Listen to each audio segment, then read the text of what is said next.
ಮಕ್ಕಳ ಡಿಸೆಂಬರ್ 10 ಮತ್ತು 11ನೇ ತಾರೀಕಿಗೆ ನಡೆಯುವಂತಹ ಮೈಸೂರು ವಿಭಾಗೀಯ ಮಟ್ಟದ ಥ್ರೋಬಾಲ್ ಪಂದ್ಯಾಟ, ಇದರ ಕುರಿತಂತೆ ನಾವು ಇವತ್ತು ಪತ್ರಿಕಾಗೋಷ್ಠಿ ನಡೆಸ್ತಾ ಇದ್ದೇವೆ. ಈ ಪತ್ರಿಕಾಗೋಷ್ಠಿಗೆ ಆಗಮಿಸಿರುವಂತಹ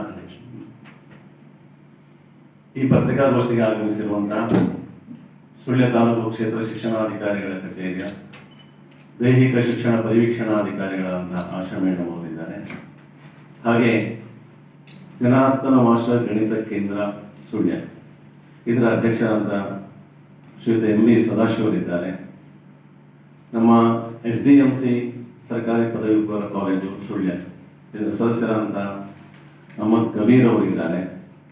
ಹಾಗೆ ಹಿರಿಯ ವಿದ್ಯಾರ್ಥಿ ಇಲಾಖೆ, ಜಿಲ್ಲಾಡಳಿತ ಹಾಗೂ ಜಿಲ್ಲಾ ಪಂಚಾಯತ್ ದಕ್ಷಿಣ ಕನ್ನಡ, ಉಪನಿರ್ದೇಶಕರ ಕಚೇರಿ ಆಡಳಿತ ಮಂಗಳೂರು, ಕ್ಷೇತ್ರ ಶಿಕ್ಷಣಾಧಿಕಾರಿಯವರ ಕಚೇರಿ ಸುಳ್ಯ, ಸರ್ಕಾರಿ ಪದವಿ ಪೂರ್ವ ಕಾಲೇಜು ಸುಳ್ಯ ಇವರ ಒಂದು ಜಂಟಿ ಆಶ್ರಯದಲ್ಲಿ ಮೈಸೂರು ವಿಭಾಗ ಮಟ್ಟದ ಬಾಲಕ ಬಾಲಕಿಯರ ಥ್ರೋಬಾಲ್ ಪಂದ್ಯಾಟವನ್ನು ನಾವು ಇಲ್ಲಿ ಸಂಘಟಿಸಲಿದ್ದೇವೆ. ಈ ಒಂದು ಸಂಘಟನೆ ನಮ್ಮ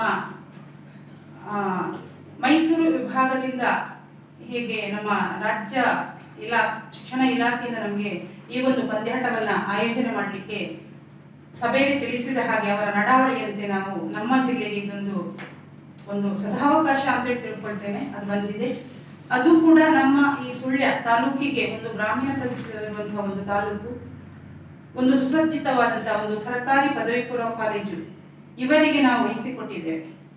ಅವರು ವಹಿಸಿಕೊಟ್ಟಾದಿನಿಂದ ಸುಮಾರು ಒಂದು 2-3 ತಿಂಗಳ ಹಿಂದೆ ನಾನು ಇವರಿಗೆ ಒಂದು ಮಾಹಿತಿಯನ್ನ ಕೊಟ್ಟ ಹಾಗೆ ಸಂಪೂರ್ಣ ಜವಾಬ್ದಾರಿಯುತದಿಂದ ಈ ಒಂದು ಸಂಘಟನೆಗೆ ಅವರು ಹಣ ತೊಟ್ಟು ನಿಂತಿದ್ದಾರೆ. ಅವರ ಜೊತೆ ಅವರ ಹಿರಿಯ ವಿದ್ಯಾರ್ಥಿ ಸಂಘ, ಶಾಲಾ ಅಭಿವೃದ್ಧಿ ಸಮಿತಿಯವರು, ಹಾಗೆ ಎಲ್ಲ ಕಾಲೇಜು ವಿಭಾಗ ಆಗಲಿ, ಪ್ರೌಢಶಾಲಾ ವಿಭಾಗ ಆಗಲಿ, ಎಲ್ಲ ಅವರ ಸಹಶಿಕ್ಷಕ ವೃಂದದವರು, ಹಾಗೆ ಅವರ ಒಂದು ಊರಿನ ಎಲ್ಲ ಗಣ್ಯರ ಜೊತೆ ಸೇರಿ ಈ ಒಂದು ಪಂದ್ಯಾಟವನ್ನ ಯಶಸ್ವಿಗೊಳಿಸಲಿಕ್ಕೆ ಪ್ರಯತ್ನ ಪಡ್ತಾ ಇದ್ದಾರೆ. ಆ ಪ್ರಯತ್ನಕ್ಕೆ ಫಲ ಸಿಗಬೇಕು ಎನ್ನುವಂಥದ್ದು ನಮ್ಮ ಒಂದು ದೇವರಲ್ಲಿ ಪ್ರಾರ್ಥನೆಯನ್ನ ಮಾಡ್ತಾ, ಈ ಒಂದು 700 ಅಂದ್ರೆ ಅಧಿಕಾರಿ ವರ್ಗ ಹಾಗೂ ಸ್ಪರ್ಧಾಳುಗಳು ಸೇರಿ 700 ಮೆಂಬರ್ಸ್ ಇಲ್ಲಿ ಭಾಗವಹಿಸ್ತಾ ಇದ್ದಾರೆ.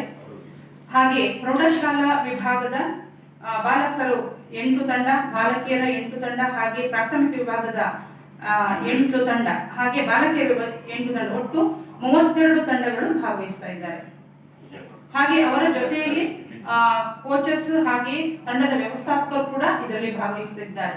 ಅವರಿಗೆಲ್ಲರಿಗೂ ಅನುಕೂಲವಾಗುವಂತೆ ಎಲ್ಲ ವ್ಯವಸ್ಥೆಯನ್ನ ಈಗಾಗಲೇ ನಾವು ನಮ್ಮ ಊರಿಗೆ ವಿಶೇಷವಾಗಿ ಸರ್ಕಾರಿ ಪದವಿ ಪೂರ್ವ ಕಾಲೇಜು ಆಶ್ರಯದಲ್ಲಿ ನಡೆಯುವುದರಿಂದಾಗಿ ಮುಡಿತಾ ಇರುವಂತಹ ಸಮಸ್ತ ಉಪಪ್ರಾಂಶುಪಾಲರ ಒಂದು ಮುತುವರ್ಜಿಯಿಂದ ನಟರಾಜ್ ಮತ್ತು ಯೂಸಫ್ ಅಂತ ದೈಹಿಕ ಶಿಕ್ಷಣಾಧಿಕಾರಿಗಳು, ಆಶಾ ನಾಯಕ್ ಅಂತ ಅನುಭವಿಗಳು ಇದರ ಮಾರ್ಗದರ್ಶಕರಾಗಿ ಈ ಒಂದು ಥ್ರೋಬಾಲ್ ಪಂದ್ಯಾಟ ಕೇವಲ ಪಂದ್ಯಾಟವಾಗಿ ಬೆಳೆಯುವುದಿಲ್ಲ, ಇದು ಕ್ರೀಡೋತ್ಸವ ಆಗ್ತದೆ.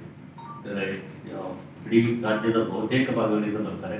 ವಿಭಾಗ ಮಟ್ಟ ಅಂತ ಹೇಳಿದ್ರು ರಾಜ್ಯದ ಬಹುತೇಕ ಭಾಗವನ್ನು ಇದು ಆವರಿಸಿಕೊಳ್ತದೆ. ಬರುವಂಥ ಎಲ್ಲ ಕ್ರೀಡಾಪಟುಗಳಿಗೆ ಸಾಕಷ್ಟು ವ್ಯವಸ್ಥೆಗಳನ್ನು ಮಾಡಿ ಕ್ರೀಡೆ ಅತ್ಯಂತ ಯಶಸ್ವಿಯಾಗಿ ಇಲ್ಲಿ ಜರುಗಿ ಅದು ಶಾಶ್ವತವಾದ ನೆನಪಿನಲ್ಲಿ ಅವರಿಗೆ ಉಳಿಯುವಂತೆ ಮಾಡೋದಕ್ಕೆ ನಾವೆಲ್ಲರೂ ಕೂಡ ಕೈ ಜೋಡಿಸಬೇಕಾಗ್ತದೆ. ಕ್ರೀಡಾ ಪ್ರೇಮಿಗಳು, ಊರಿನ ಎಲ್ಲ ಶಿಕ್ಷಣಾಭಿಮಾನಿಗಳು ಈ ಒಂದು ಥ್ರೋಬಾಲ್ ಪಂದ್ಯಾಟದ ಈ ಮಹೋತ್ಸವಕ್ಕೆ ಕೈ ಜೋಡಿಸಬೇಕು, ತನುಮನದಿಂದ ನೆರವಾಗಬೇಕು ಮತ್ತು ಆ ದಿನ ಬಂದು ಈ ಕ್ರೀಡಾಪಟುಗಳನ್ನು ಪ್ರೋತ್ಸಾಹಿಸಬೇಕು.